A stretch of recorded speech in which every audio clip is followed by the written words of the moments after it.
For decades, it's been called the world's most terrifying stretch of water. You know the stories, a place where ships and planes just vanish without a trace. But what if the biggest mystery of the Bermuda Triangle is that there is no mystery at all? All right, let's get into it. I want you to imagine something. It's December 5th, 1945. You're a pilot leading 5 U.S. Navy bombers on what's supposed to be a routine flight. And then you hear this crackle over your radio. Yeah, those were some of the last words ever heard from the leader of Flight 19. And believe me, this is the incident that kicked off the entire legend. So let's break down this timeline because it's really chilling. It all starts out totally normal, but then the compasses go haywire. The flight leader, a seasoned pilot, gets completely turned around and makes a fatal mistake. Instead of heading back to Florida, he flies his men further out into the open Atlantic. And then, nothing. But the horror doesn't stop there. Just when you think it can't get any crazier, the rescue plane sent to find them, with 13 people on board, it vanishes too. Poof, gone. In just one night, we're talking 6 planes and 27 people just wiped off the map. So you've got this one truly terrifying event, and somehow it becomes the seed for this massive worldwide phenomenon. The question is, how? How does one lost squadron turn into this global legend of a killer triangle? All right, first things first, what are we even talking about here? You won't find the Bermuda Triangle on any official map. Why? Because it's not a real place. Geographically speaking, it's basically this huge, unofficial patch of ocean, and its entire reputation is built on this spooky idea that some weird, unexplained forces are at play. Now, this legend didn't just pop up out of nowhere. No, it was carefully built, almost like a puzzle, piece by piece. It started with a magazine article in 1952 that first drew the triangle on a map. Then in '64, a writer named Vincent Gaddis gives it that super catchy, super scary name. But the thing that really blew it up, that was Charles Berlitz's book in 1974. It was a massive bestseller, and it took all these different unrelated stories and wove them together into one epic, supernatural mystery. Okay, so when you've got a mystery this huge, you just know the theories are going to get a little wild. We're not talking about simple stuff like bad weather or engine trouble here. Oh no, people's minds went to some really, really out there places. So, what was the culprit? Well, take your pick. You had alien abductions, with UFOs just snatching planes out of the sky. You had time warps, literally pulling ships into another dimension. Some people thought it was leftover energy crystals from the lost city of Atlantis. And yeah, of course, you had giant sea monsters. I mean, why not? It's these totally wild ideas that really locked the Bermuda Triangle into our collective imagination. So for a long, long time, this legend just kept growing bigger and bigger, with nobody really questioning it. But then things started to change. A few people started to think, hey, wait a minute.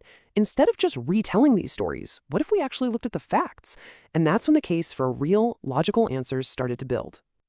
And this is where our main character, Larry Kusche, enters the picture. In 1975, this guy does something that sounds, well, kind of obvious, but at the time, it was totally revolutionary. He decided to ignore all the hyped-up books and go straight to the source. We're talking original Navy reports, old weather charts, newspaper clippings from the day, the real deal. And you know what he found? The whole legend was basically a house of cards. Take one of the most famous stories, an ore carrier that vanished. Kusche digs in and finds out it sank in the Pacific, not even the right ocean. And another one, a mysterious plane crash from '37. Turns out it crashed right off the coast of Daytona Beach with hundreds of people watching. The stories were just wrong. They'd been twisted, exaggerated, and sometimes just plain made up. So Kusche's big takeaway was this. The mystery wasn't real. It was invented. To use his exact words, it was a manufactured mystery.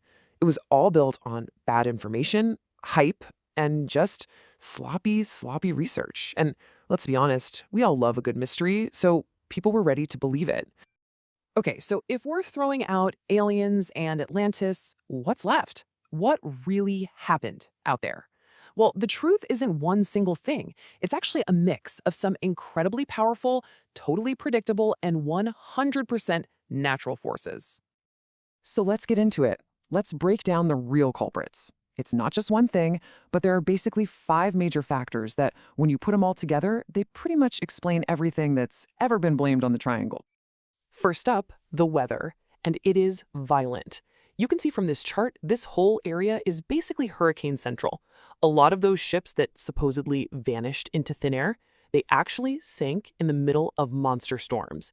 A little detail that the legend makers conveniently forgot to mention. Number 2, the Gulf Stream. The best way to think about this is like a giant river flowing inside of the ocean. It is incredibly powerful and fast. So if a plane crashes or a ship sinks, the Gulf Stream can just grab all the wreckage and spread it out over a huge area really quickly. It's no wonder search teams couldn't find anything. The evidence was gone. Okay, so with this terrifying reputation, you'd think it's the most dangerous place on Earth to sail, right? Well, check this out. In 2013, the Worldwide Fund for Nature put out a list of the 10 most dangerous places for shipping. You've got the South China Sea, the Mediterranean, and guess what? The Bermuda Triangle is not even on the list, not even in the top 10. When you look at the actual numbers, it's just not an unusually dangerous place. And it's not just that one report. The U.S. Coast Guard, the actual people who have to go out and rescue folks in that area, they've gone on record saying they do not recognize the Bermuda Triangle as a specific hazard. For them, it's simple math. Lots of boats and planes, plus lots of bad storms, equals accidents. It's totally predictable. So if it's not real, why are we so obsessed with it? Well, the last piece of this puzzle is all in our heads. It's a psychological trick called the Baader-Meinhof effect. You know how it works, right? You buy a red car and all of a sudden you see red cars everywhere. They were always there, but now you're primed to notice them. It's the same thing here. Once the idea of the Bermuda Triangle gets in your head, you pay way more attention when an accident happens there, and you just ignore all the other accidents that happen all over the globe every single day. So in the end, the Bermuda Triangle isn't a physical mystery, it's a psychological one. It's a perfect example of how a really good story can be way more powerful than the actual facts. And that leaves me with one last thought for you. If just a little bit of fact-checking can completely take apart a legend as huge as this one, what other big mysteries out there might just fall apart if we look at them a little more closely?